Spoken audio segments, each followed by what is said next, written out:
আলু আৰু পিঁয়াজৰ এই তৰকাৰীখন বনাবলৈ 3টা আলু কাটি লৈ তেলতে ফ্ৰাই কৰি লৈছোঁ আৰু ইফালে লৈছোঁ মই বিলাহী আদা নহৰু এইখিনিও মই পেষ্ট কৰি লৈছোঁ আৰু পিঁয়াজ কাটি লৈছোঁ। পিঁয়াজ কেনেধৰণে কাটিছোঁ আপোনালোকে ইয়াতে চাব পাৰিব আৰু পিঁয়াজ আৰু জলকীয়াও মই ফ্ৰাই কৰি লৈছোঁ।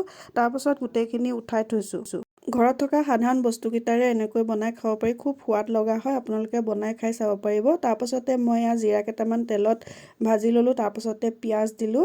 পিঁয়াজখিনি ভাজি লৈ তাতে মই বেছিক মছলা ব্যৱহাৰ কৰিছোঁ আৰু কচুৰি মেথি ৰ'ষ্ট কৰি তাতে দি দিছোঁ।